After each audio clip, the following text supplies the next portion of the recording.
Felipe Gamba. 1h05, muito boa tarde, está no ar o Sala de Redação, tradicional programa de debates esportivos da Rádio Gaúcha, em nome de Gimo, a linha mais completa de inseticidas do Brasil, Zafari Bourbon, Ruder Segurança, sua confiança faz a nossa força, ar-condicionado é na Frigelar, seu centro completo de climatização, frigelar.com.br, Grupo IESA, vamos juntos, espumantes Aurora, com Aurora tem verão, Banrisul Digital, resolva o que quiser sem precisar sair de casa. Hora certa, 1h06. Objetiva administradora de condomínios, há 23 anos, especialista no que faz. Porto Alegre, Novo Hamburgo e São Leopoldo, acesse objetivacondomínio.com.br e solicite sua proposta. Ontem, nós tivemos a derrota do Grêmio, 4-2 para o Flamengo, a entrevista coletiva do técnico Renato Portaluppi, citando inclusive esse programa, revelando incômodo com algumas críticas, fazendo ameaças a jornalistas. Hoje pela manhã nós tivemos uma nota de repúdio da Associação dos Cronistas Esportivos do Rio Grande do Sul, a qual irei ler agora. A ASEG vem a público repudiar veementemente as declarações de Renato Portaluppi na entrevista coletiva após a partida contra o Flamengo.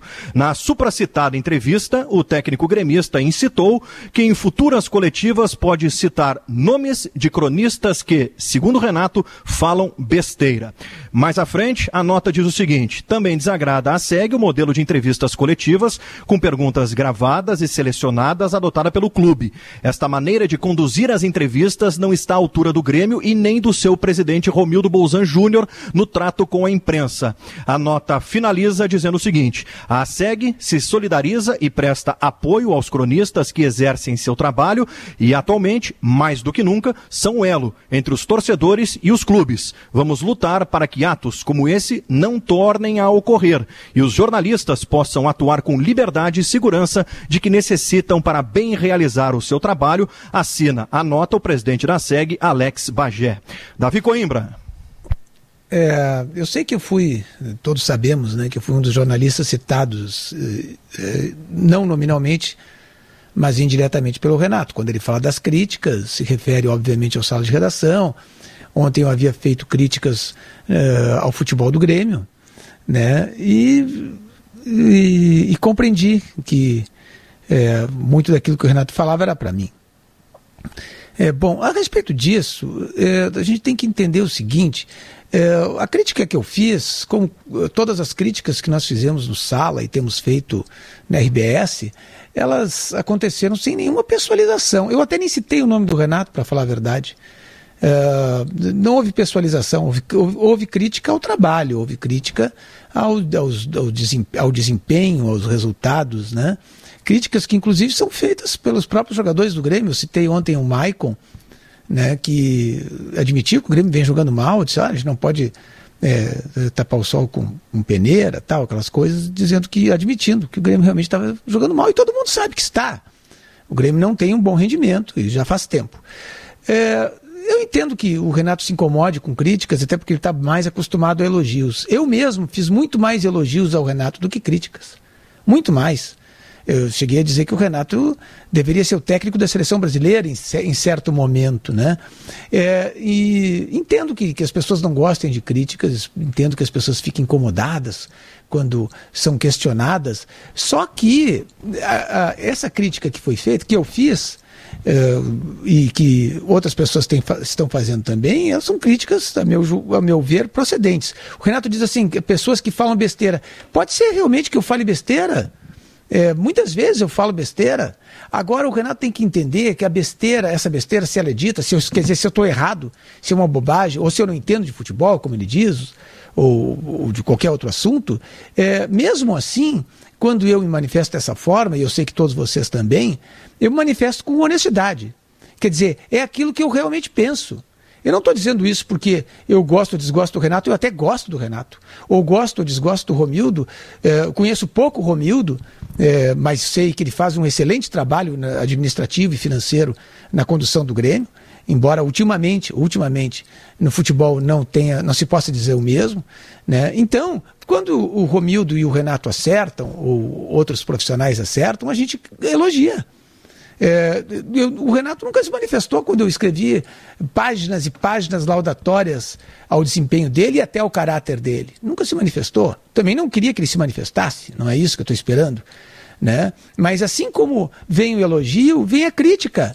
O que não pode, o que é estranho, é o profissional receber uma crítica, um profissional experiente, competente, que conhece o meio, o profissional receber uma crítica e ficar tão ofendido com a crítica, uma crítica que não foi ofensiva, porque não é pessoal, não tem nada de pessoal, nada de ofensivo.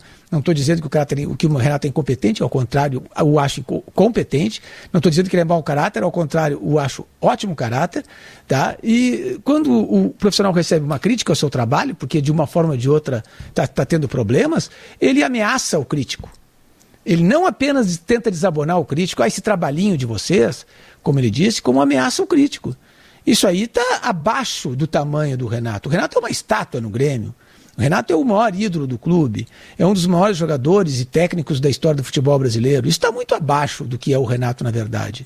Muito abaixo. Tenho certeza, Gamba, que o Renato está reconsiderando isso tudo que ele disse. Tenho certeza. Eu acho que ele falou de cabeça quente, sabe? O Grêmio foi goleado ontem de novo, não está tendo um bom desempenho, as coisas não estão dando certo, né? Então ele estava de cabeça quente, outras pessoas devem ter influenciado naquilo que ele falou. Tenho uma certa impressão de que ele reconsideraria essas coisas que falou, porque recebeu uma crítica e ameaçar, incitar a torcida contra jornalista, isso é um pensamento minúsculo, não combina com a figura gigantesca do Renato, Gamba. Maurício Saraiva, quero te ouvir, Maurício. Pois é, Felipe, boa tarde a todo mundo que está com a gente. A gente vive já há um tempo, e não é pouco tempo, convivendo com aquilo que é a ferramenta tradicional da comunicação, o rádio, a TV, o jornal, mas também com as mídias sociais, com as redes sociais, onde eventualmente o que você diga pode ser mal interpretado e nós estamos sempre no fio da navalha lidando com estas coisas. E aí é preciso, por mais que pareça demasiado, por mais que pareça bizarro até, mas é preciso reiterar o que é dito para que não fique parecendo que você disse o contrário. E nós precisamos ter humildemente essa postura porque lidamos com uma rede social que é anônima, vastíssima e das mais variadas intenções. Então por que eu estou fazendo esse prólogo? Porque desde ontem, aliás, na verdade, Felipe, você vai lembrar que desde segunda-feira, depois do jogo de domingo, depois do Grenal, eu tenho dito insistentemente que tinha certeza absoluta de que o Grêmio, pelos seus profissionais ou pelos seus dirigentes, não cogitariam jamais entregar um jogo, dar uma vitória para o adversário. Quando o jogo começa ontem, às 6 minutos, eu abro o microfone e digo para o Gustavo, o Grêmio está competindo. Nunca duvidei disso. E isto aconteceu até o fim do jogo. Ou seja, Felipe, ouvintes do Sala de Redação, é evidente que o Grêmio não entregou o jogo.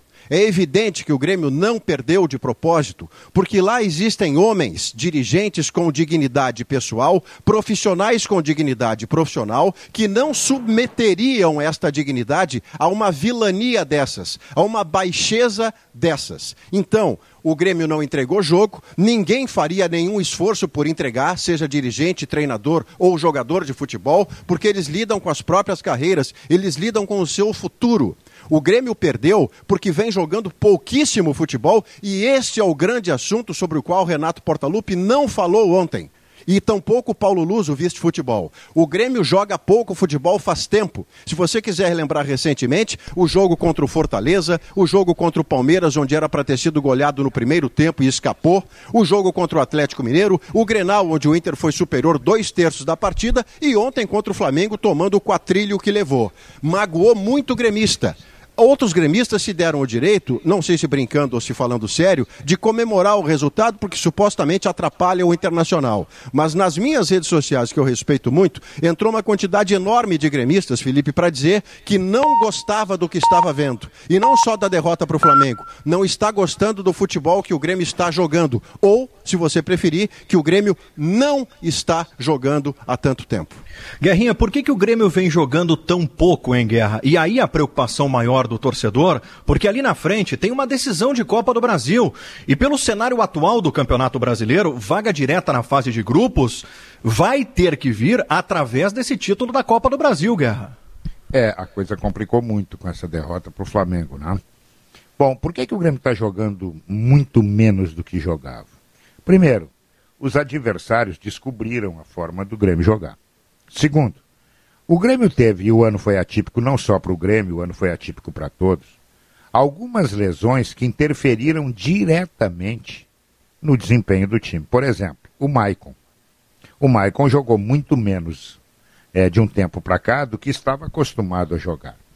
E eu não vou dizer aqui nenhuma novidade a respeito do Maicon. O Maicon é o solista do time do Grêmio.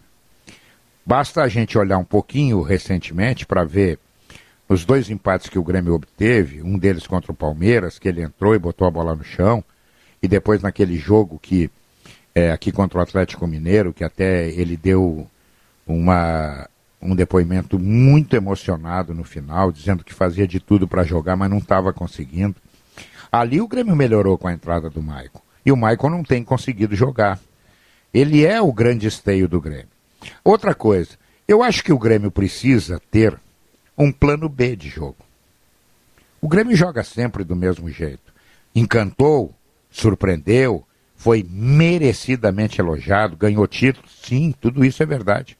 Só que foi descoberto. O Grêmio precisa ter um plano B. E um plano B para surpreender os seus adversários. Olha a tabela do Campeonato Brasileiro e nós vamos notar o quê? Quantos empates tem o Grêmio? E o Grêmio empatou com gente que ele é muito melhor. Por quê? Porque os adversários descobriram o jeito do Grêmio jogar. Deixam o lado do campo liberado para cruzar a bola em busca do Diego Souza. O Grêmio não era esse. O Grêmio era aquele que envolvia o adversário, que entrava dentro da área e que o goleiro adversário sabia sempre que precisava trabalhar em dobro. Hoje isso não acontece mais. Ontem, nenhuma surpresa. O Flamengo não é só melhor do que o Grêmio. O Flamengo é melhor do que todos. Se a gente olhar jogador por jogador, a gente vai dizer, esses são titulares em qualquer um dos demais 19 participantes do Brasileirão. Leonardo Oliveira.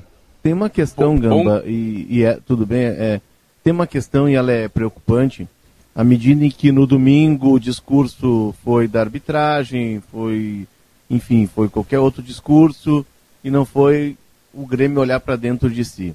Ontem o discurso voltou a ser arbitragem, voltou a ser o Grenal, foi até o Inter. O Inter foi mais falado do que o Grêmio na coletiva do Renato. Mas o Grêmio não olha para dentro de si.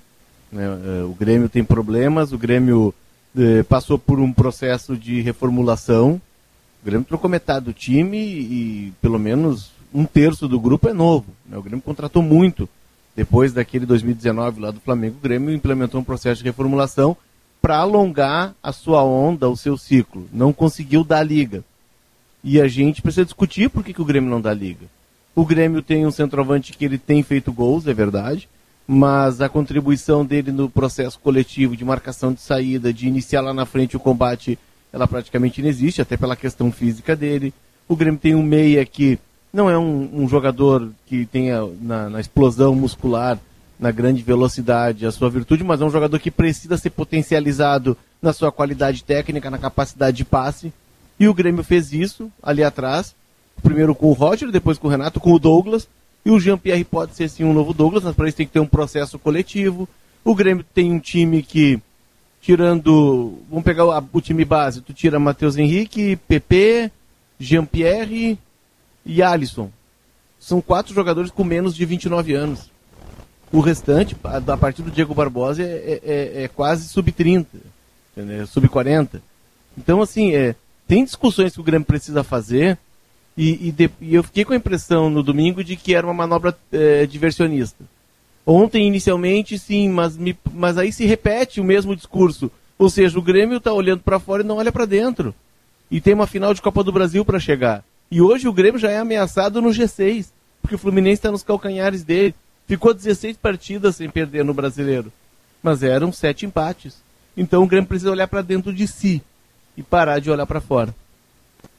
Duda Garbi. Eu tô olhando aqui, a última vitória do Grêmio foi no dia 6 de janeiro. O Grêmio pode completar um mês, né? O jogo vai ser contra esse final de semana, né?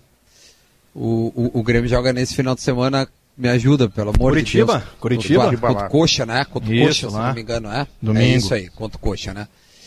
Exatamente, o Grêmio pode fechar um mês sem uma vitória, né? Muitos empates e essas duas últimas derrotas.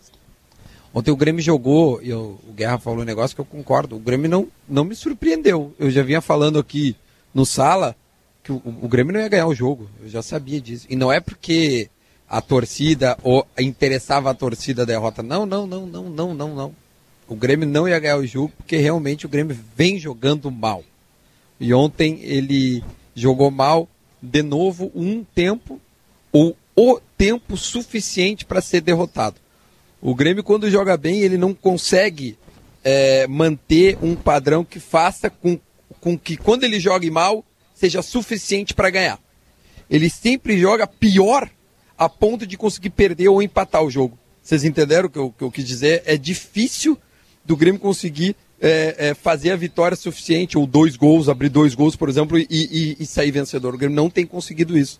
O Grêmio vem com um preparo físico extremamente preocupante. Também falei aqui esses dias numa saída de bloco, que essa é uma das diferenças muito grandes que eu vejo do time ali de 16 e 17, que ainda há um rescaldo com alguns jogadores, mas que, por exemplo, o Jeromel foi chutar uma bola e abriu.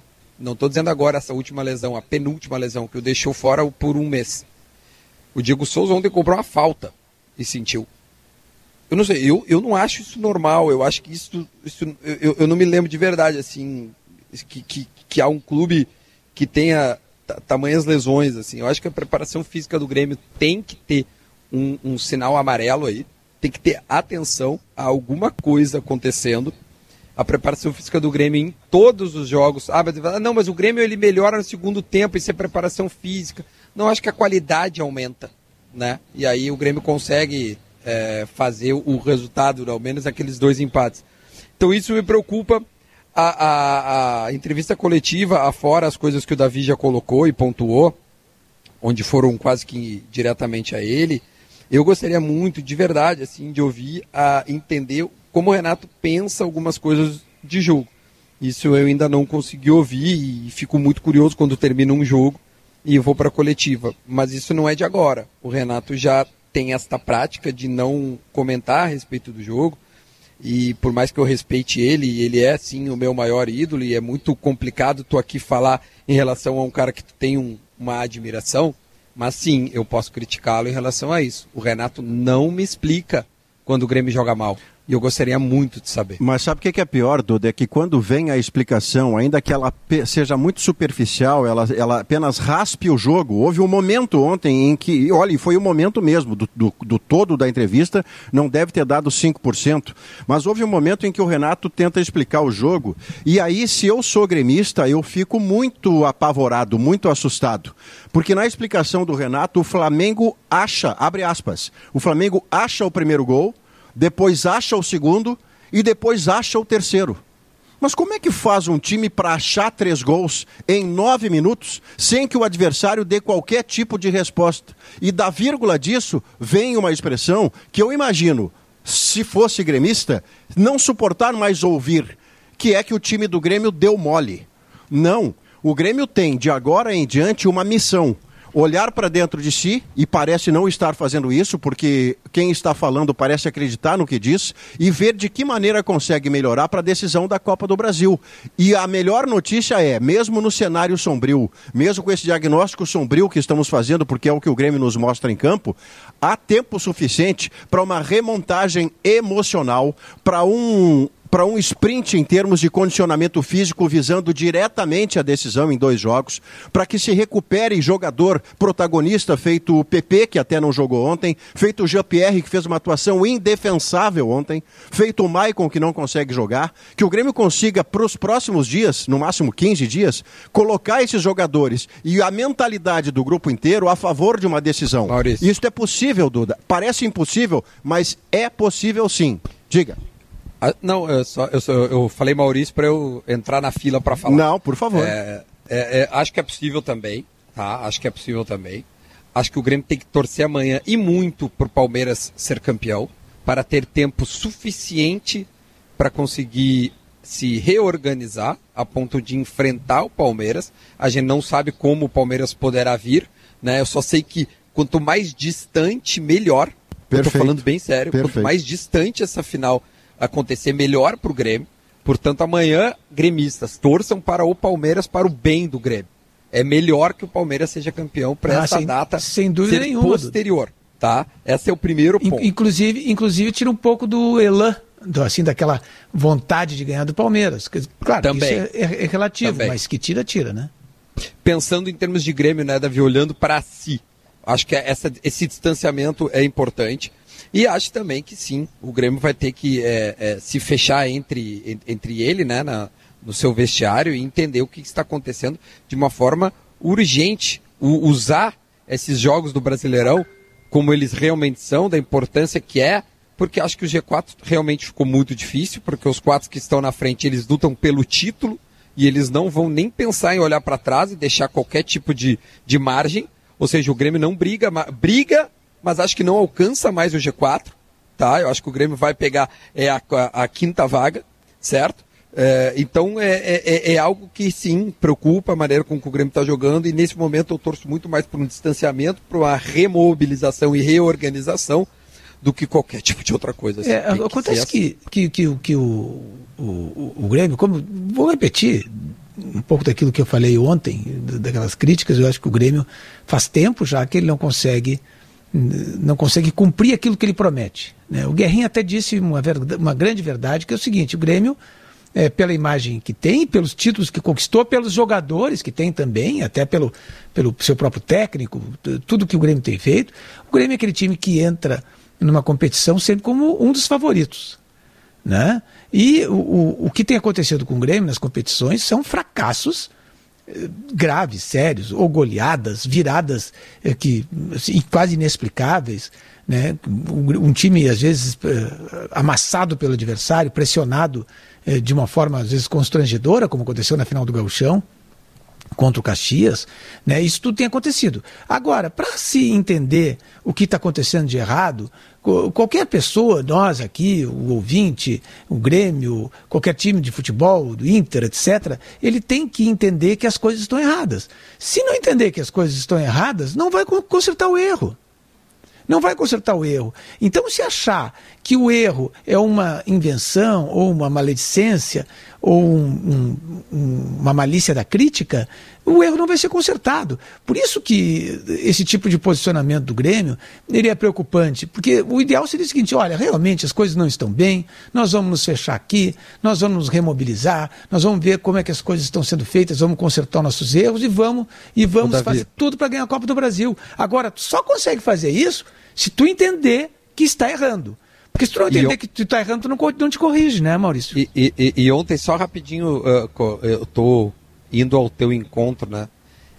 Eu acho que ontem, no embate que ele acabou propondo, né, na coletiva, o embate que tu já explicou ali, né, já explanou no início do programa, ele faz um all-in, assim, usando uma linguagem bem clássica de quem aposta, assim. Ele colocou tudo em jogo com a final da Copa do Brasil, assim. Ele dá todos os seus argumentos, recorrem ao título da Copa do Brasil. O Grêmio coloca um peso nessa final muito grande. Não é só um título. O Grêmio coloca um peso muito grande para essa final. O Renato ontem fez o all-in. Ele coloca todas as suas explicações, todas as suas respostas nessa final. Se o Grêmio não vencer essa final, o Grêmio está se colocando num papel muito com muita responsabilidade, coisa que poderia não ser caso o Palmeiras, por ter...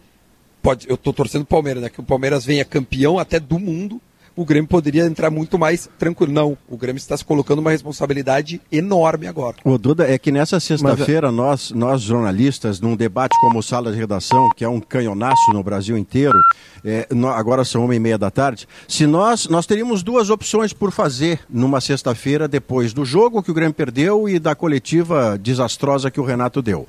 Nós passaríamos uma sexta-feira do programa inteiro, 1h30, fazendo réplica, tréplica às palavras do treinador, e seria o mais fácil, ou faríamos o que estamos tentando fazer, diagnosticar o que está acontecendo dentro do campo, porque eu tenho certeza que o gremista e a gremista que se preocupam em serem campeões querem melhora de desempenho no campo e não nos microfones. Logo, o Renato, o preparador físico, os dirigentes, todo mundo que é profissional ou dirigente no Grêmio, precisa, isso que o Léo chamou de olhar para dentro de si mesmo, porque é preciso encontrar os problemas, reconhecê-los, sem o que você não resolve, e a partir daí você volta a ser um grande candidato, porque a camisa do Grêmio tem um peso espetacular, porque o Grêmio é do tamanho do Palmeiras, não deve nada em dimensão ao Palmeiras, hoje tem um time e um elenco que são inferiores ao do Palmeiras, o que não garante ao Palmeiras vitória.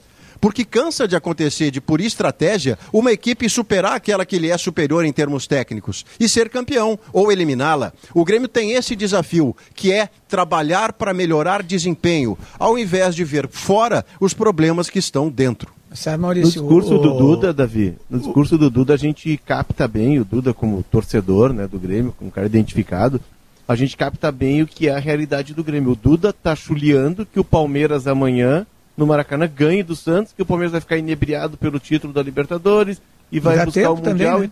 e tudo será menor.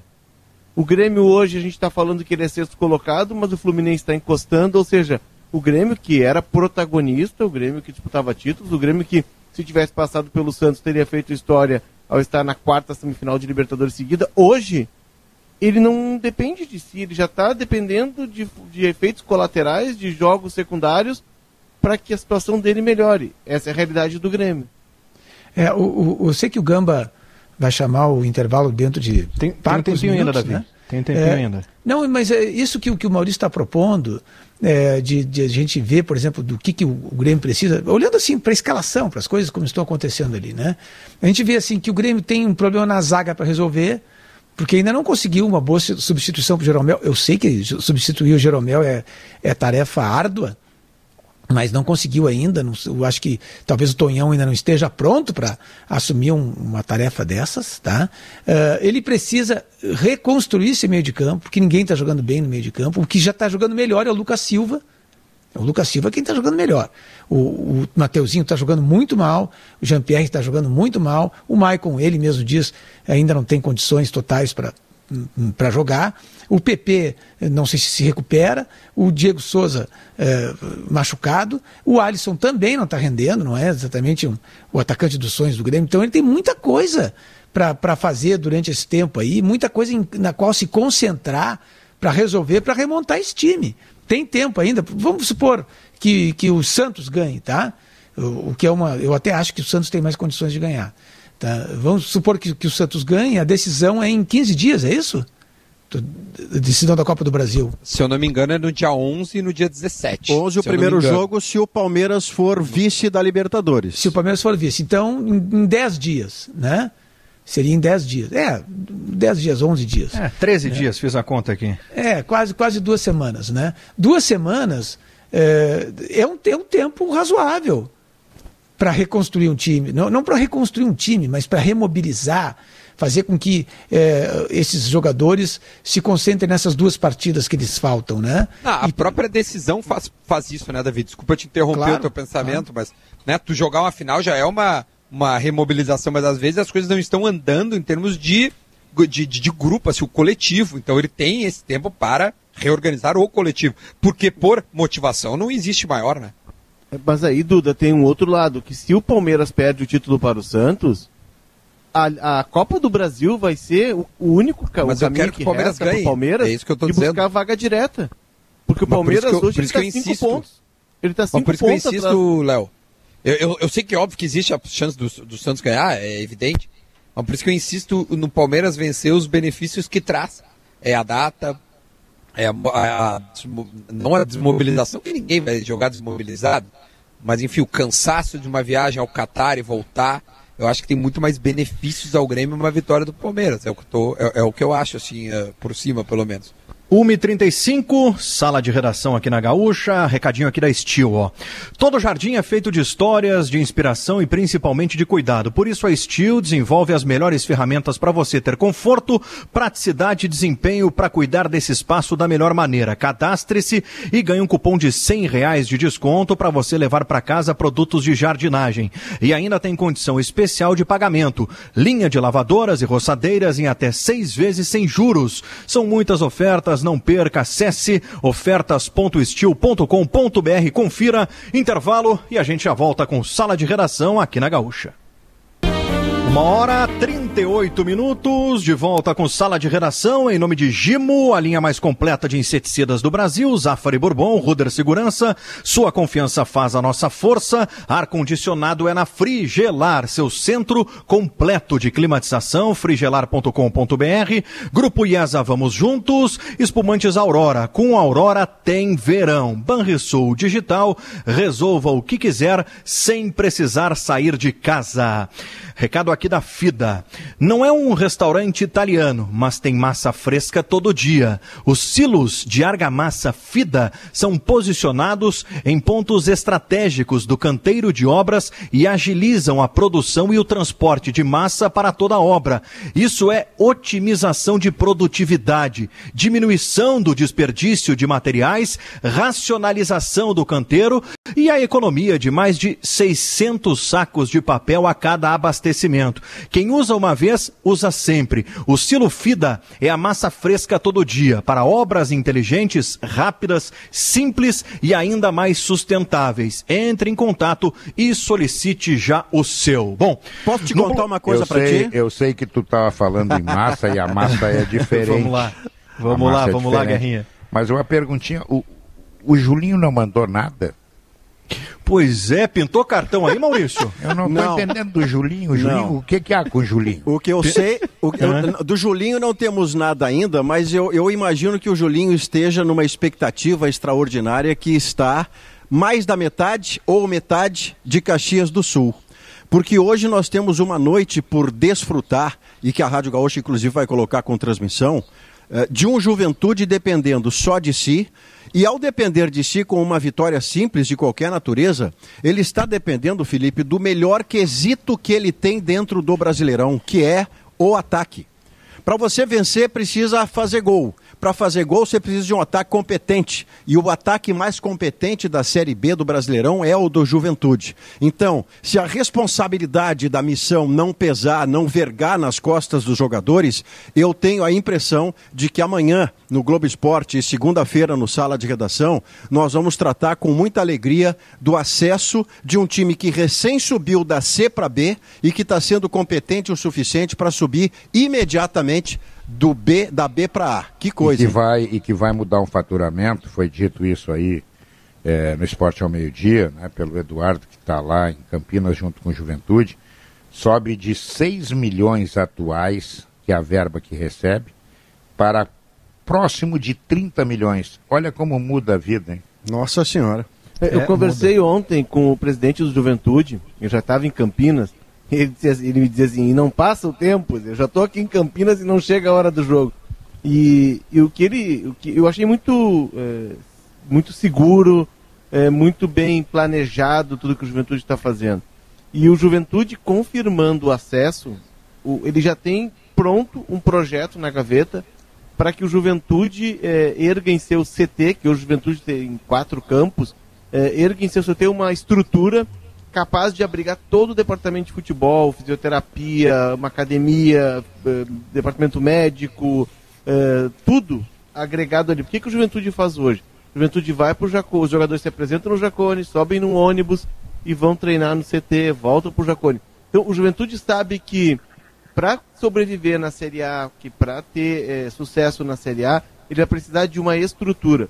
E aí, conversando com o presidente, eu me lembrei do caso da Chapecoense. A Chapecoense, quando subiu a primeira vez, ela não tinha plano de subir tão cedo. Ela chega na B e ela acha que uns 2, 3 anos, tempo para que ela se estruture e suba.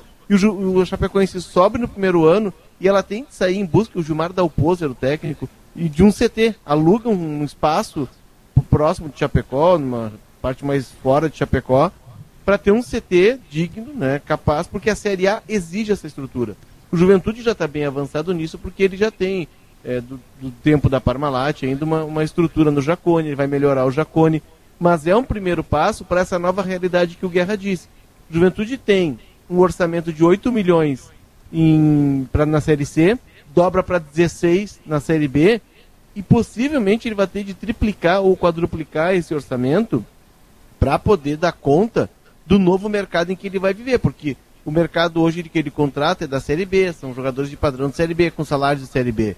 Ele não pode fazer isso. Na Série A ele vai precisar elevar um pouquinho a régua. Ele está muito bem organizado, está muito bem calçado para dar esse passo. Sabe, Leonardo, a gente estava, viu, Davi, a gente estava ouvindo o presidente Walter Dalzotto em Esportes ao meio-dia, e é bem isso que o Leonardo trouxe, muito centrado o presidente, claro, o nervosismo, né, minutos antes ali daquele momento que vai decidir a vida do Juventude, mas muito centrado. E aí o Eduardo Costa, que está lá em Campinas, ele trouxe um bastidor, que não é novidade dentro do futebol, né, mas o Juventude hoje, ele disputa diretamente com o CSA, o Avaí corre por fora, o Juventude, ele joga contra um Guarani, e o Guerrinha tá lembrando isso, né, porque o Guarani, ele não disputa mais nada na Série B. E o CSA joga contra um Náutico que também não disputa nada na Série B. Então qual é o debate interno no Juventude? O Juventude tem a convicção que o CSA vai enviar uma mala branca para o Guarani. Se não tem motivação em termos de classificação, vai ter aí uma motivação financeira para o Guarani endurecer o jogo da noite contra o Juventude. Fala a frase para nós, por gentileza. Vai perder com dinheiro. Obrigado. E aí, Davi? O Juventude está revelando um técnico, né? A gente vê aí que está surgindo aí um treinador de respeito, muitas vezes, né? Os times do interior, vários técnicos, puxa vida, saíram do interior, o Enio Andrade saiu do Esportivo, por exemplo, Dalton Menezes, entre outros tantos técnicos que saíram. Tite, exatamente, e tal. Então, a gente está vendo assim que surge um nome aí que amanhã ou depois vai ser aproveitado, de repente, pela dupla Grenal. Professor, né? Não faltou, né? É um cara que trabalhou, por exemplo, com o Tele Santana, que todo mundo que trabalhou com o Tele... Ele foi campeão do mundo, foi né? Foi campeão do mundo com o Tele, e todo mundo refere que conviver com o Tele Santana, com as ideias do Tele Santana, sempre daria para o futuro uma margem de ideias para fazer futebol como treinador. O Muricy Ramalho diz isso reiteradamente, porque o Tele foi um treinador daqueles que ficaram na história pelos melhores motivos, embora alguns prefiram lembrá-lo pelo pior motivo, que é não ter sido campeão do mundo em 82. Cada um vê o jarro meio cheio, meio vazio, como quiser. Mas é um trabalho extraordinário do Pintado. Não, Maurício, e eu me lembro de uma entrevista do Pintado, logo que ele chegou, o Lucianinho e o Diório entrevistaram no Show dos Esportes, e falaram disso, da convivência com o Tele. Era Dinho e Pintado, a dupla de volantes, tu imagina, né? Eu não queria ser meio campo, eu não queria ser marcado por essa dupla no meio.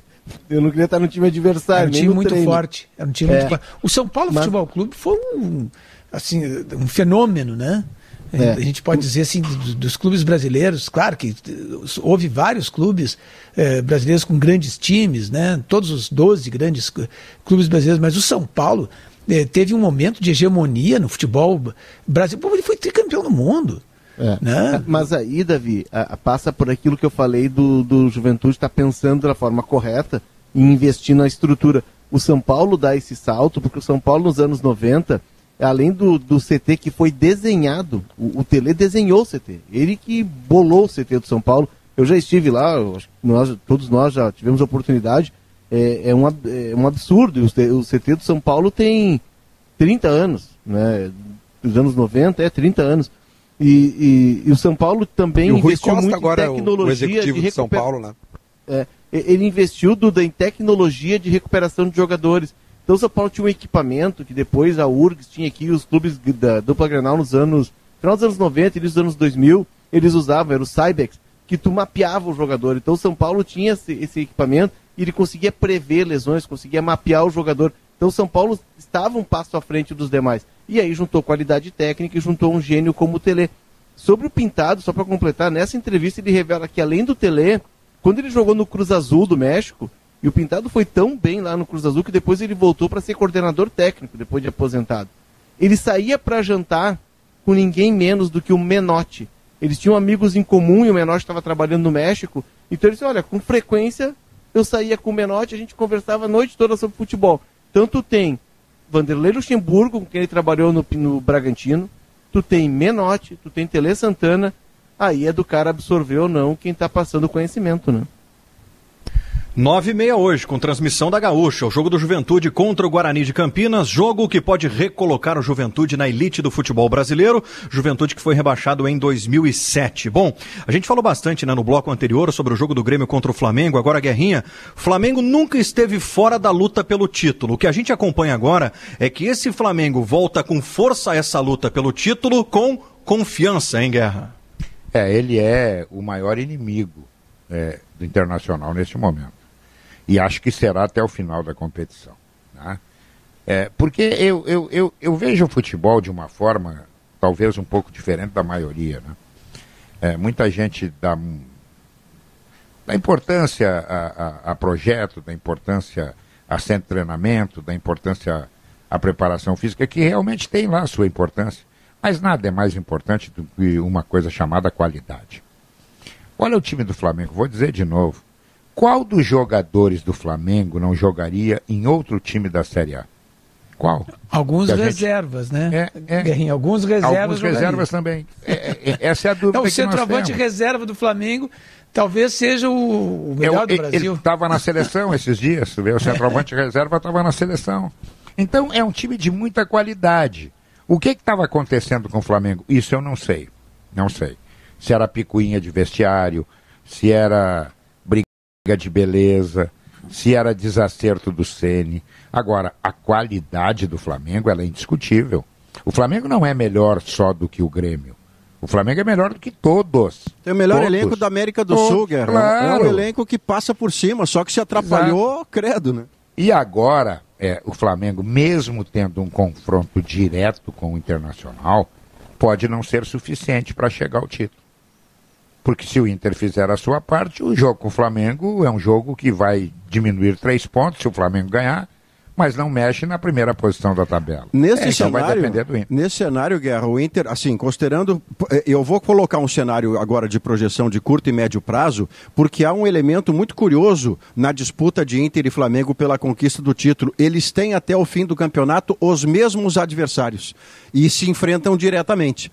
Se for mantido o cenário atual e resultados se repetirem, o que o Flamengo fizer, o Inter faz e vice-versa, o Internacional chegará ao enfrentamento com o Palmeiras, com o enfrentamento com o Flamengo, adiante do Flamengo o suficiente para não perder o título para o Flamengo. Então ele jogará lá por um empate para manter esse resultado e essa distância. A única diferença, Maurício, dos dois é que um pega o São Paulo e o outro pega o Atlético Paranaense.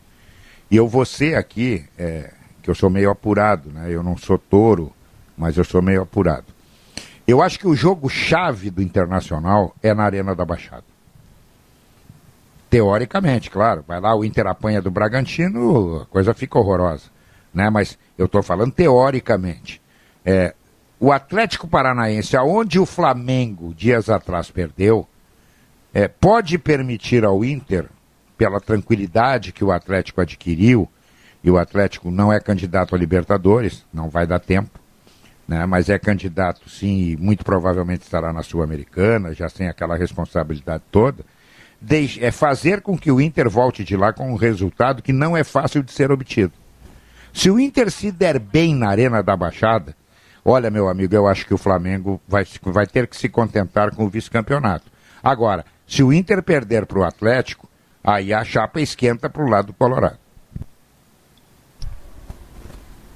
Olha, Guerrinha, eu acho que é muito importante que o Internacional agora mantenha esse foco, porque realmente, assim, a gente acabou de testemunhar o São Paulo perdendo a liderança num jogo de confronto direto. E no momento que isso aconteceu, o São Paulo desabou.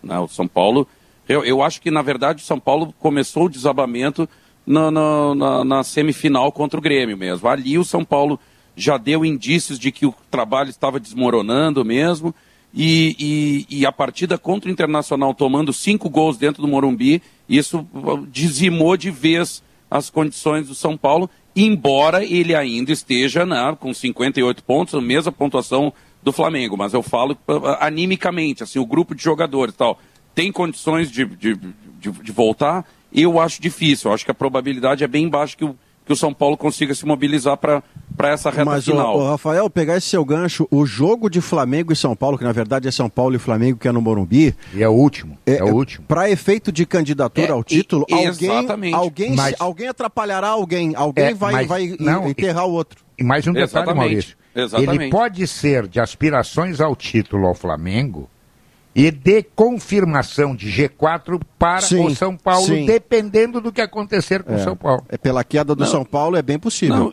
E dependendo de como for essa sequência final, o Galo está correndo por fora também, né? O Galo vem vindo com uma tabela teoricamente até mais fácil que a dos outros 3, né?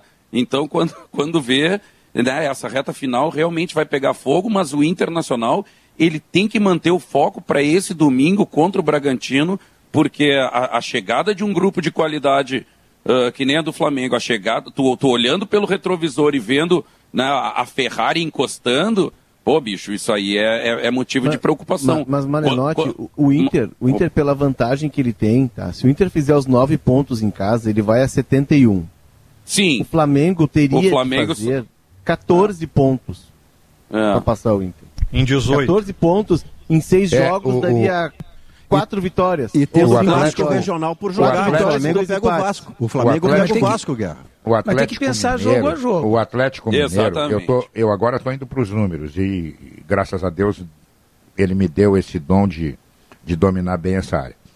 O Atlético Mineiro, que tem 57 pontos, entendeu?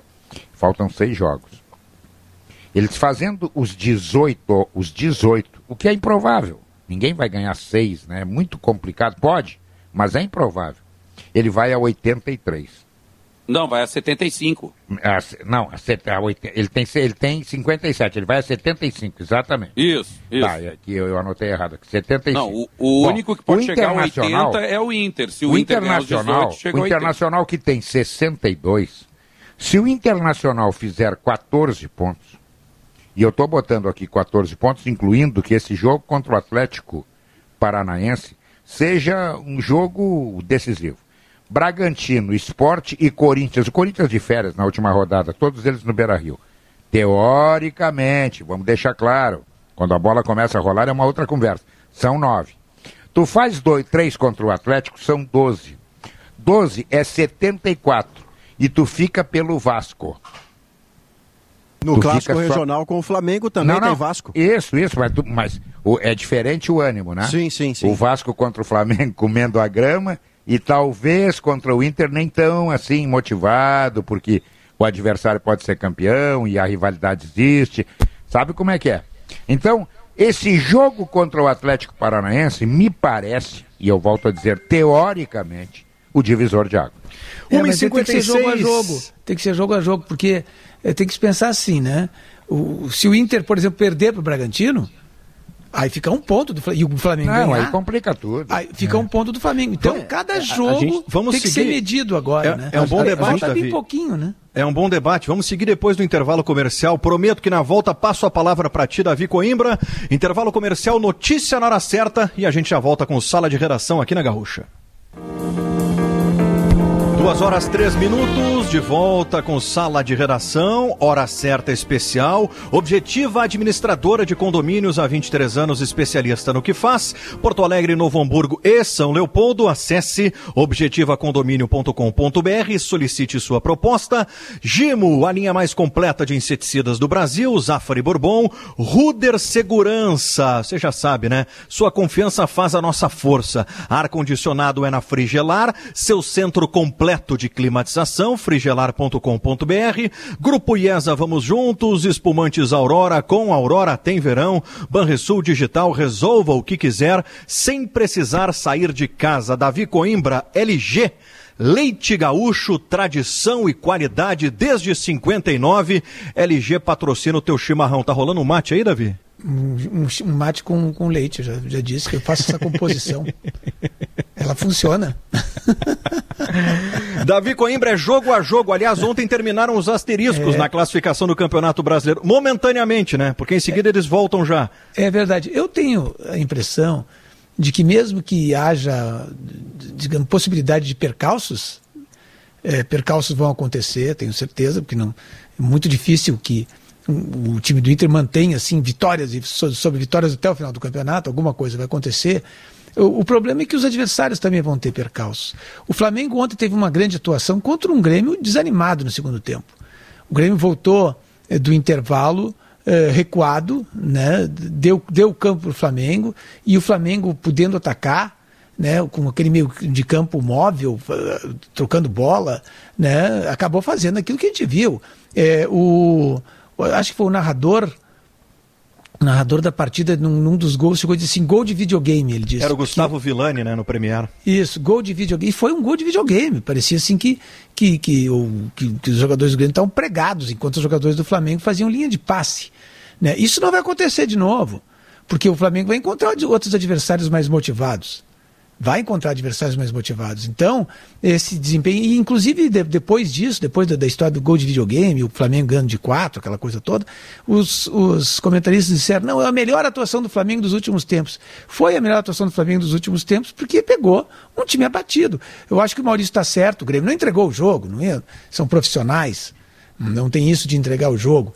Né? Mas ele estava abatido. E por que estava abatido? Por tudo aquilo que a gente está vendo todos esses dias, todas essas semanas. Né? O Duda contou um mês sem o Grêmio vencer, o técnico queria botar o time de transição. Né? Então, quer dizer, só podia estar um time abatido. Né? O resultado foi aquilo que se esperava. Esse é um ponto importante, né, Guerrinha, que o Davi traz aqui, porque a gente está acompanhando muito a imprensa nacional hoje repercutindo essa vitória do Flamengo e dando muitos méritos para o Flamengo, que teve méritos na vitória sem dúvida alguma. Inclusive, uma comparação de que o Flamengo de ontem recuperou um pouco do futebol do Flamengo do Jorge Jesus. Mas me parece que esse ponto que traz o Davi aí, ele precisa muito ser levado em consideração, né? O Grêmio desinteressado no jogo de ontem. No segundo tempo, principalmente, né, o Grêmio foi, na verdade, eu acho que o Grêmio foi surpreendido com a volúpia que o Flamengo voltou do intervalo. No primeiro tempo, que o Grêmio até teve a vantagem, quem mais trabalhou foi o goleiro do Grêmio do que o goleiro do Flamengo. O Gabigol, em uma bola, entra cara a cara pelo lado direito sozinho e acaba arrematando de tornozelo, né? Senão ali já talvez pudesse ter acontecido o gol do Flamengo. Agora, o que fica a lição do Flamengo de ontem? E que o Grêmio não soube, pelo menos na minha visão, dificultar. O Flamengo continua tendo como válvula de escape os seus dois volantes. O Diego, que tem muito mais qualidade e menos marcação do que o Arão, mas com a bola no pé, ele sabe o que faz com ela. E o Gerson. E tu não pode dar liberdade para esses dois, porque se eles abastecerem os caras da frente, é certo que tu vai te complicar, é certo que eles vão exigir que tu trabalhe em dobro. Então, fica esta lição para quem enfrenta o Flamengo. Vai parar o Flamengo? Acho que não, mas vai diminuir o risco. Esses dois não podem jogar. Quem enfrentava o Grêmio antigamente procurava um jeito de parar o Maicon. O que acontecia? O Maicon vinha dentro do campo do Grêmio para começar a jogada. E os adversários não vinham até ali. E o Grêmio começava a fluir as suas principais atividades dentro do campo. Então, cada time tem esta especialidade. O Flamengo não mudou. O Flamengo continua sendo um time muito qualificado, mas que depende demais do Diego e do Gerson. Então, esses dois, quando enfrentar o Flamengo, não podem ter facilidades de maneira nenhuma. O gol do Grêmio, Guerra, ele é a partir de uma pressão que o Grêmio fez em cima desses dois jogadores. Porque contra o Palmeiras, e o Rogério Ceni usou o Diego de volante e recuou o Arão para a zaga, o Gerson e o Diego armaram o jogo e aí os meias do Flamengo transitaram nas costas dos volantes do Palmeiras, bateram com os zagueiros, tiveram vantagem, foi um resultado até bem expressivo. Contra o Atlético, o Autori fez o quê? Marcou esses jogadores, avançou suas linhas, marcou esses jogadores. O Grêmio conseguiu fazer isso em parte do primeiro tempo, tu tem razão ali quando tu falou, além do lance do Gabigol, teve o lance do Bruno Henrique, né? Que ele chuta e o Vanderlei pega a bola pelo rabo. O Flamengo teve mais volume em determinado momento. Tem a bola do zagueiro também, no escanteio, que bate no rosto do Matheus Henrique. Exato. Mas aí, Guerra, a partir do momento que o Grêmio consegue encaixar a marcação nesses dois jogadores, o Grêmio tem um volume e o Grêmio tem o gol. O gol é numa roubada de bola, né? Numa saída rápida. Só que por característica, e não é de hoje, o Grêmio nunca conseguiu, pela sua característica, marcar a pressão. O Grêmio sempre foi um time que teve a bola e fez a bola girar, fez do controle de bola a sua defesa. O Grêmio, no segundo tempo, o Grêmio volta recuado, dá a bola para o Flamengo, e aí, pela qualidade do Flamengo, o Flamengo sobrou. E o terceiro gol, o Vilani, que foi gol de videogame, aquilo é mais do que gol de videogame. Aquilo é gol de rachão. Parecia que estavam jogando o rachão da semana na Arena. Malenotti, a partir de agora, o Internacional, né? Ainda na liderança do Campeonato Brasileiro, 4 pontos, que é uma vantagem extremamente significativa para os concorrentes diretos. E esse jogo decisivo contra o Bragantino no Beira-Rio, 6h15, Malenotti.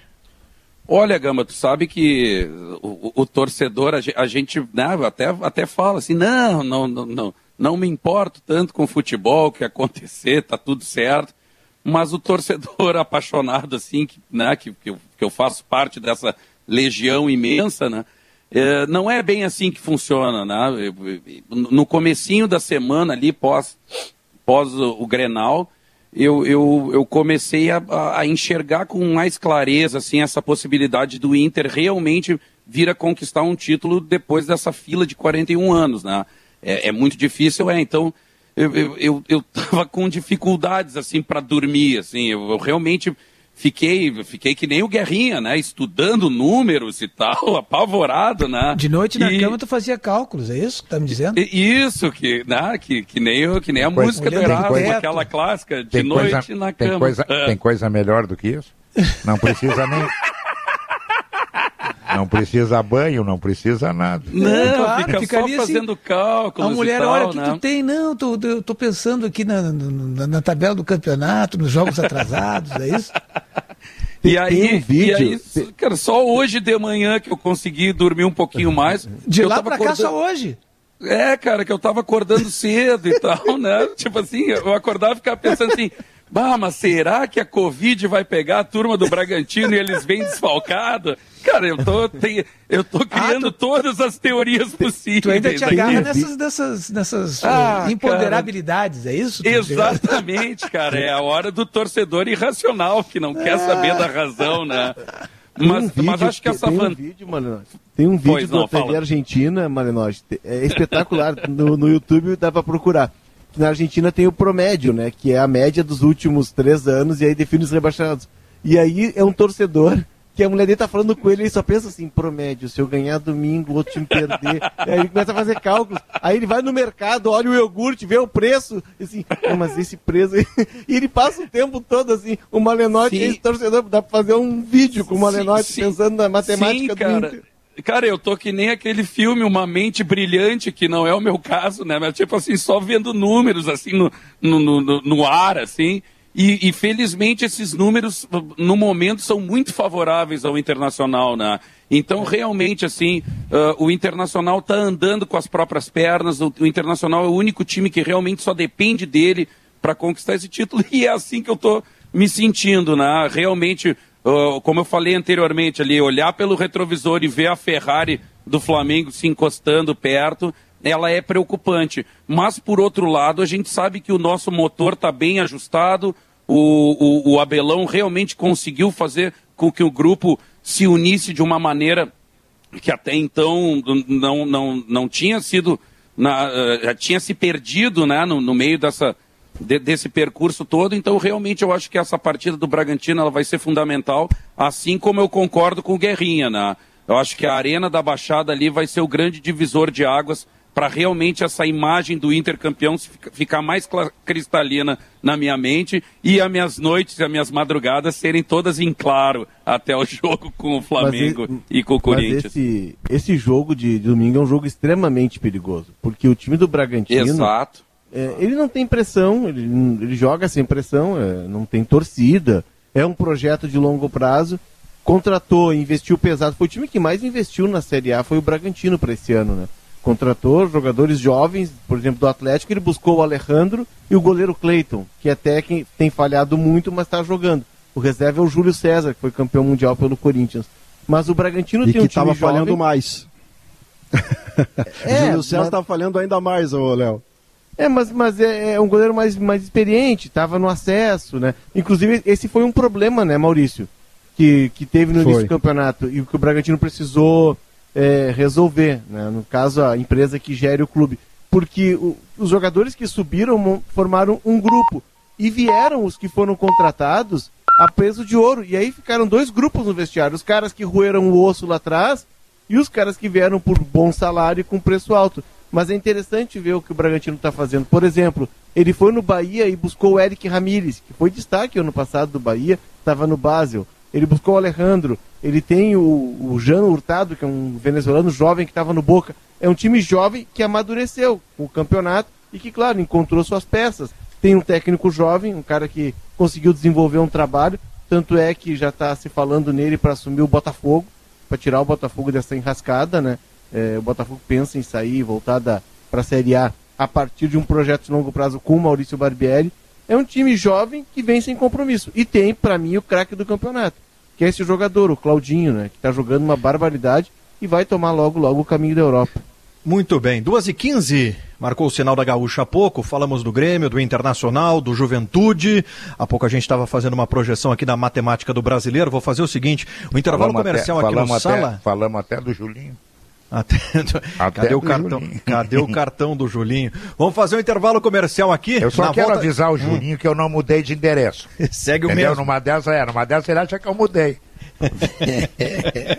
Intervalo comercial na volta. Vamos falar da final da Libertadores amanhã, 5 da tarde, no Maracanã, tem Palmeiras e Santos. 2h19, de volta com sala de redação aqui na Gaúcha, sala de redação em nome de Gimo, Zafari Bourbon, Ruder, Frigelar, Grupo IESA, Aurora e Banrisul Digital. Bom, amanhã 5 da tarde, Maracanã, final da Libertadores da América, Palmeiras e Santos, está começando nesse momento a entrevista coletiva do Abel Ferreira, técnico do Palmeiras, junto com Gustavo Gomes. Maurício Saraiva, o que esperar dessa grande final de amanhã, hein, Maurício? 40 graus de temperatura é a previsão para o Rio neste sábado sem chuva. O jogo é às 5 da tarde. Isso, para efeito de competitividade, deve fazer pelo menos um primeiro tempo muito menos intenso do que será o segundo desta partida. O Palmeiras tem melhor time e melhor elenco do que o Santos. Mas se eu fosse o Guerrinha e apostasse em alguma coisa para tentar fazer um dinheirinho para o fim de semana, eu apostaria no Santos. Pela maneira como o Santos chegou nesta final, eliminando Boca e Grêmio, a liga que deu contra tudo e contra todos, porque o Santos teve presidente deposto, salário rebaixado unilateralmente, problemas com a FIFA. O Santos teve de um tudo, teve que vender jogador como se estivesse doando, e é assim que o Santos chega na final, com uma conexão entre treinador e jogadores, a conexão entre os jogadores em busca do próprio avanço profissional. Claro, jogam pelo escudo do Santos, que é portentoso, mas cada um está jogando pelo seu futuro imediato. O Palmeiras não, o Palmeiras já tem uma forma, além de ter um mecenato, né? Mas tem o tipo de administração que lhe dá segurança, salário a cada 30 dias, mas para esta final, do jeito que o Santos chegou, Felipe, eu apostaria o meu R$1 ou o meu engradado de água mineral sem gás no Santos. Tu quer ver o que representa essa final para o Santos, Maurício? Eu li uma entrevista do Lucas Braga, que o Santos, além de apostar na base, o Santos faz garimpo, né? O Pituca, por exemplo, foi buscado no Botafogo de Ribeirão Preto para o Santos B há 4 ou 5 anos. O Jean Mota foi garimpado da mesma forma. E esse Lucas Braga, ele jogava se não me engano, no Luverdense. Em 2017, 3 anos atrás, o Lucas Braga estava jogando futebol na Várzea. Olha a mudança. E agora está na final da Libertadores. Então, isso eu acho que representa bem o que é esse Santos dessa temporada. Acho que a história do Lucas Braga pode simbolizar bem o que foi esse time construído pelo Cuca. Guerrinha, Palmeiras e Santos, amanhã às 5 da tarde no Maracanã. O que esperar dessa decisão, hein, Guerra? Briga de cachorro grande, um clássico regional, decisão de Libertadores, jogo tenso, nervoso. Eu acho que o Palmeiras marca mais do que o Santos, apesar do Pituca marcar muito, o Alisson marcar muito. mas eu acho que o Palmeiras marca mais. Agora, eu vejo o poder de fogo do Santos com o Marinho e o Soteldo, e uma fase maravilhosa do Caio também, que pode daqui a pouco determinar uma coisa que a maioria das pessoas não imagina, que é a vitória do Santos. O Palmeiras é o favorito, mas é um jogo completamente em aberto. E eu tenho uma dúvida, segue aquele negócio de 5 mil pessoas? Sim. Os convidados, segue. Agora, não houve nenhuma mudança. Agora, que loucura isso, né? O Guerrinha citou o Marinho. Outro destaque do Campeonato Brasileiro é o Luciano, né? Os dois que estavam no Grêmio agora aqui, não deram certo, não funcionaram. Que mudança do ambiente, né? O que faz de milagres com o jogador. Porque o Marinho aqui era risível. O Marinho pegava a bola e sabia assim, que alguma coisa estranha ia acontecer, mas nada de produtivo, né? E virou um melhor atacante do Brasil. Dá para entender aí, uma coisa dessa? Dá, Davi, dá para entender. Aí é tu potencializar a qualidade do jogador. É tu colocar a individualidade dele a serviço do coletivo. Não adianta pegar o Marinho e jogar numa ideia que ele deveria ser o Ramiro, que não iria ser o Ramiro. O Luciano, por exemplo... Mas o Grêmio não podia se voltar e jogar pro Marinho, né? Não podia, mas tu poderia fazer algum movimento tático que potencializasse a qualidade de arremate dele. Não jogar em torno do Marinho. Quando ele jogava... O Marinho andou no Inter também, né? Andou aqui. O Marinho andou no Cruzeiro. O Marinho só se deu bem no local que ele foi o protagonista. Ele foi bem no Vitória, onde ele era o dono do time, ele chegava e examinava o cartão ponto de todos, era ele que mandava. E agora no Santos também.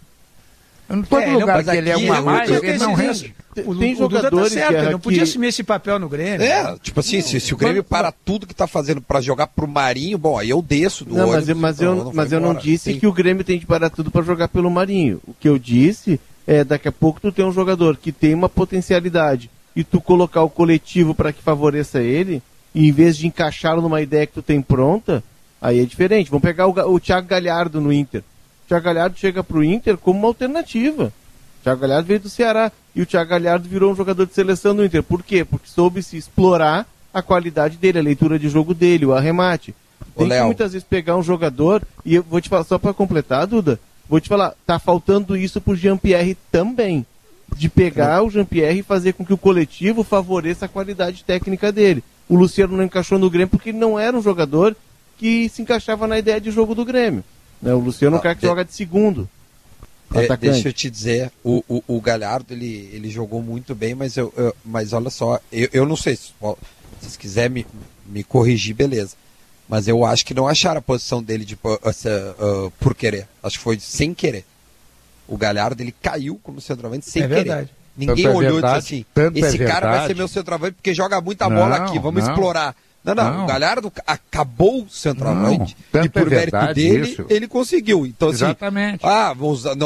O Galhardo não é exemplo para dizer que se explorou a qualidade dele. Não, mas tanto é verdade que quando o Guerreiro... Isso tanto é verdade que quando o Guerreiro... Não, claro que não, ele nunca vai ser. Isso é tão verdade. O Galhardo era segundo atacante. Não, e mais meia. Eu entrevistei ele gosta de jogar de meia. É meio atacante. Isso é tão verdade que quando o Guerreiro machucou, o Inter foi às compras. Trouxe o Yuri Alberto. Trouxe o Abel antes. Então ele não confiava no Galhardo, aqui o Galhardo entrou e encaixou. Não, ele confiava, só que o Galhardo não era centroavante. O Inter jogava com 2 atacantes. Tu tinha uma referência e o cara que fazia o pêndulo. E aí foi a capacidade. Sim, e por que foi buscar o Abel Hernandes se não jogava com centroavante? Não, o Inter jogava com centroavante. O Galhardo não era centroavante. Claro que não é, ele não é 9. Mas aí ele vem pro Inter já numa situação em que ele já no Ceará ele já jogava. O Ceará jogava com o Bergson e ele por trás, tá? E até ele foi muito bem no Ceará. Mas eu peguei o exemplo do Galhardo e tem tantos outros. É o olhar do técnico de ver, pô, esse jogador tem boa leitura de jogo, tem bom arremate, sabe ocupar o espaço. E aí tu explora a qualidade. Ele entrou ali e acabou acertando ali, acabou fazendo a minha discordância aí não tem por que mexer, deixa ele ali. Mas não era ali. Não foi acaso, foi o olhar do técnico, não é acaso. Não, aí é que tá, Léo, desculpa, a minha discordância é isso. Tipo assim, citasse o Marinho, né, que de repente o Grêmio não soube a sua principal potencialidade. O Galhardo, ele não iria jogar de centroavante se o Guerreiro não se machucasse. Não ia jogar. Então não tem essa de explorar a potencialidade do Galhardo no Inter. Duda. Jogava ele Guerreiro. Aí saiu o Guerreiro, entrou Abel. Aí ele não aí o Inter sai com mas ele não era o centroavante, é isso que eu tô querendo te dizer. Vocês estão esquecendo um jogador aí que ele usava muito, ele não era convicção do técnico, não. Ele usou muito o Potker de 9. Não. Ele usou muito o Potker de 9. Ele usou o Potker contra o Atlético Goianiense. No jogo que o Potker então foi expulso. Não é convicção. O Inter ganha de 3-0, o Potker expulso. E o Potker estava voltando naquele jogo, era a oportunidade do Potker, porque naquele jogo o Inter jogou com um time misto. E tanto que o Galhardo entra no segundo tempo e resolve o jogo. Aí depois o Potker volta a jogar mais umas 2 ou 3 partidas e vai pro Cruzeiro. Ele não foi tão usado assim, Guerra. Mas então não era convicção, ele não tinha dúvida. É que o Galhardo entrou e acertou. Claro. Perfeito. Mas entrou, acertou. O Potker joga com a ideia do Galhardo ser preservado. O técnico estava com uma deficiência, ele perdeu seu melhor jogador, o seu centroavante. Aí ele botou um, botou outro, de repente um cara funcionou. Eu não vejo assim uma análise profunda das qualidades, tá até claro, o cara tem conhecimento, de repente o cara encaixa aqui, mas tu vai ver em campo. Porque muitas vezes tu acha, o cara é veloz, o cara é isso, o cara é aquilo, e bota e o cara não funciona. Mas o futebol é tu pegar a individualidade e fazer com que potencializar ela e fazer que ela fique a serviço do coletivo. Aí mas no caso do Marinho, o melhor de cada jogador e formar um coletivo forte. Marinho e Luciano, que para mim são exemplos bem parecidos, e acho que até foi você que citou os dois juntos. Eu não atribuo responsabilidade ao Grêmio de eles não terem funcionado. Eles não conseguiram se adaptar ao Grêmio, o Grêmio tinha um desenho muito vitorioso que não ia ser modificado em nome desses jogadores. Quando eles foram para outros lugares e o Luciano foi pedido expressamente pelo Fernando Diniz, o Fernando Diniz tinha uma função para dar ao Luciano que funcionou. E lá no Marinho com o Santos, embora ele não tenha sido pedido especialmente por ninguém, ele se sentiu mais à vontade numa situação parecida com a que ele viveu no Vitória. Então eu não dou responsabilidade ao Grêmio, ou ao Renato especialmente, porque o Luciano e o Marinho não foram no Grêmio o que estão sendo no São Paulo e no Santos. 2h29, Sala de Redação vai ficando por aqui, vem aí na sequência o Gaúcha Mais, hoje com a apresentação do Leandro Stout e do Paulo Rocha, olha o sinal da Gaúcha, marcando 2h30. Stout, destaques do Gaúcha Mais em seguida, boa tarde, Stout. Boa tarde, Gamba, boa tarde a todos. O Grupo Johnson divulgou hoje a eficácia da vacina